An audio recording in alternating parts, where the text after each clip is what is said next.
আমি কিছুতেই এটা মেনে নিতে পারছি না যে আমার 18 বছরের আমার যে সবকিছু বৃথা করে দিয়ে সে হুট করে আমাকে কষ্ট যাতে আমি না পাই সেই জন্য আমাকে বাঁচানোর জন্য সে চলে যাবে, এটা আমি মানতে পারতেছি না।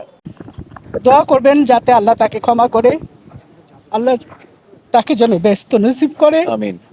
এটা দোয়া করবেন। 18 বছর ধরে এই যে সংগ্রাম, এটা কিন্তু যে কেউ আসলে পারে না। পারে না। আপনার শক্তিটা না, আল্লাহ আল্লাহ তাআলা, তার তো আর কেউ নাই, আমি ছিলাম, আমি যতটুকু পারছি আমি করেছি। আল্লাহ তাআলা আমাকে করার সাধ্য দিছে, মনের জোর দিছে, আমি করছি। কিন্তু আমি কিছুতেই এটা মেনে নিতে পারছি না যে আমার 18 বছরের আমার যে সবকিছু বৃথা করে দিয়ে সে হুট করে আমাকে কষ্ট যাতে আমি না পাই সেই জন্য আমাকে বাঁচানোর জন্য সে চলে যাবে, এটা আমি মানতে পারতেছি না। সে তো মরে যায় নাই, সে নিজে নিজে মরে গেছে। যে বুঝতে পারতো যে আমি কষ্ট পাচ্ছি, এই হাসপাতাল ওই হাসপাতাল, এটা যে ঘুর পাগলের মতো আমি করছি বলে সেগুলা সহ্য করতে পারতো না। তার বিগত 1 বছর ধরে সে কথা বলতো অস্পষ্ট কথা, ওরকম বোঝা যেত না, আমি বুঝতাম সবই, অন্য কেউ বুঝতে পারতো না। তো অনেক গল্প করতো, অনেক দোয়া দরুদ পড়তো, আমাকে বলতো যে তুমি আমার জন্য কষ্ট করো না, ঠিক আছে ঠিক আছে। তার এই ঠিক আছে আমি কথাটা আমি ভুলতে পারবো না কোনোদিন।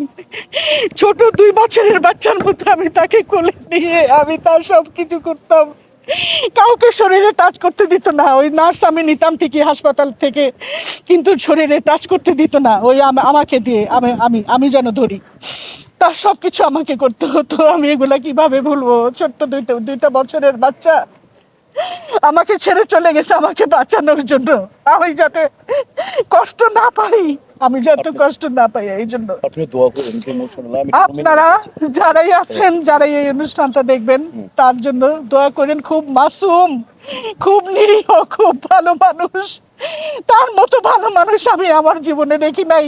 আমি তার কাছে 42 বছর ধরে ছিলাম, সংসার করছি, আমি তার ভালো মন্দ সবই জানি।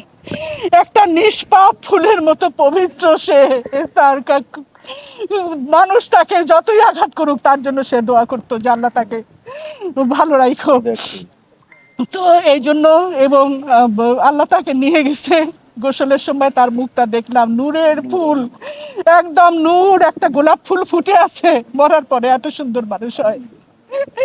তো আমি সবার জন্য অনুরোধ করতেছি, তার যারা ছাত্রছাত্রী আছো, সে দীর্ঘ 55 বছর এই ইন্ডাস্ট্রির জন্য সে খেয়ে না খেয়ে সে পরিশ্রম করে, সে মাথায় মাথায় ওই যে মিস্ত্রি রাজমিস্ত্রিদের সে জোগাড় করে দিয়েছে যে এই 4 নাম্বার ফ্লোর, 3 নাম্বার ফ্লোর বা সব জায়গায় সে একটা প্রডিউসারকে কখনো কষ্ট দেয় নাই, সে কাউকে মনে কষ্ট দিয়ে কথা বলে নাই, সব কষ্ট সে নিজের মনে রাখছে, সবার জন্য দোয়া করছে। তো আমি এখন আপনাদের কাছে দোয়া চাই যে সে তার যতটুকু ছিল সে দিয়ে গেছে, আর এবার আল্লাহর কাছে চলে গেছে। আপনারা দোয়া করবেন যাতে আল্লাহ তাকে ক্ষমা করে দিয়ে বেহেশত নসিব করে। এই একটা বিষয় বলে যান, স্বীকৃতি অনেক আছে কিন্তু আমাদের রাষ্ট্রীয় স্বীকৃতি